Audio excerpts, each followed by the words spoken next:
ඇඹුල cooking YouTube නාලිකාව වෙත මම ඔයාලව ආදරෙන් පිළිගන්නවා. ඕන්න ඉතින් යාළුවනේ මම අද ඔයාලට අරන් ආවා රසවත් ඉලවලු එකතු කරලා හදන පිම්බෙන රොටි එකක් හදාගන්නේ කොහොමද කියලා ඔයාලත් එක්ක බෙදා ගන්න. ඉතින් යාළුවනේ මගේ channel එක හොඳයි නම් මාව subscribe කරලා ඔයාලන්ගේ යාළුවන්ට share කරන්න පුළුවන්. අපි මුලින්ම බලමු අවශ්‍ය ද්‍රව්‍ය. මෙතනදී මම පොඩියට ලියාගත්ත අමු මිරිස්, ලොකු ලුණු ගෙඩියක්, ඒ වගේම ලීක්ස්, කැරට් මම මෙතනදී අරගෙන තියෙනවා. මීට අමතරව ඊට්ස් මේස හැඳි භාගයක්, සීනි මේස හැඳි එකක් වගේම රසායන ලුණු අරගෙන තියෙනවා. ඉන්පසුව මම පාන් පිටි ග්‍රෑම් 200ක් වගේම පොල් කිරි කෝප්පයක් අරගෙන තියෙනවා. මුලින්ම මම කරන්නේ මගේ ඊස්ට් මිශ්‍රණය හදා ගන්නවා. මෙතනදී ඊස්ට් සහ සීනි ටික එකතු කරගෙන ඒ සඳහා උණු වතුර අඩු කෝප්ප භාගයක් එකතු කරලා හොඳින් කලවම් කර ගන්නවා. ඉන්පසුව අපි මේ විනාඩි 10ක කාලයක් පිපෙන්නට තියෙනවා.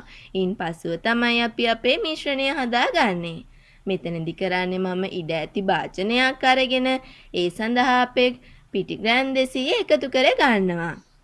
මේ එකතු කරගෙන ඉන්පසුව අපි රසායන ලුණු එකතු කර ගන්නවා. මම මෙතනදී ලුණු තේ හැඳි භාගයක් වගේ එකතු කරගත්තා. ඒ හොඳින් කලවම් කරගෙන ඉන්පසු අපි අපේ කපාගත් එළවලු ටික මේ සඳහා එකතු කර ගන්නවා.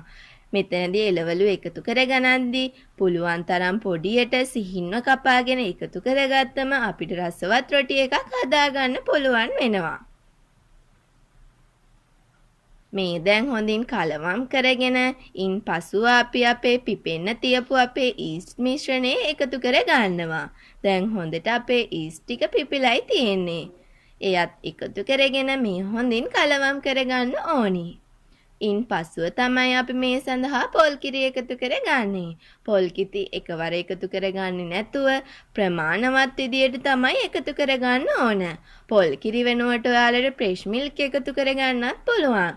එහෙමත් නැත්නම් අපිට වතුරෙන්ම මේ ගනා ගන්නත් පුළුවන්. කොහොම වුණත් ඉතින් පොල් කිරි හෝ ෆ්‍රෙෂ් මිල්ක් එකතු කරගත්තම තමයි මේ රොටිය රසවත් අපිට හදාගන්න පුළුවන් වෙන්නේ. ඒ නිසා තමයි මම අද මෙතනදී පොල් කිරි එකතු කරගත්තේ.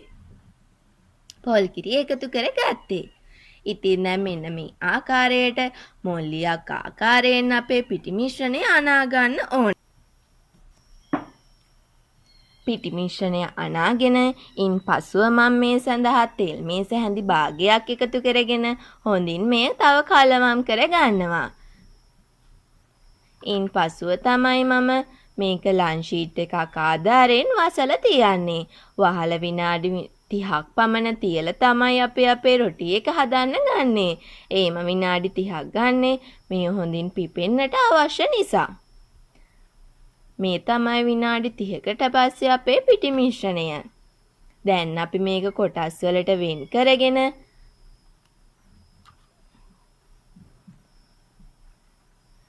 මේක බෝල වලට අපිට දැන් වෙන් කරගන්න පුළුවන්.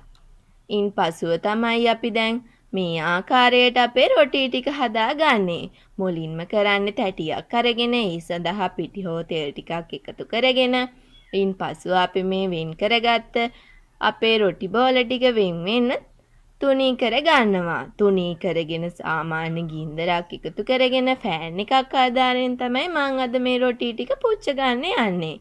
ඉතින් යාළුවනේ රොටිය පිච්චෙද්දී හොඳින් පිච්ච රොටියක් වගේ අපිට බලා ගන්න පුළුවන්. ඉතින් ඔයාලටත් පුළුවන් මේ වගේ රසවත් රොටි එක ඉතා පහසුවෙන් ගෙදරදිම හදා ගන්න. ඉතින් ඔයාලත් මේ වගේම රොටි එකක් හදලා බලලා ඔයාලගේ අදහස මගේ කමෙන්ට් බොක්ස් එකේ එකතු කරන්න. මේ වගේම තවත් රසවත් වීඩියෝ එකකින් මම ඔයාලව හමු වෙන්න එන්නම්.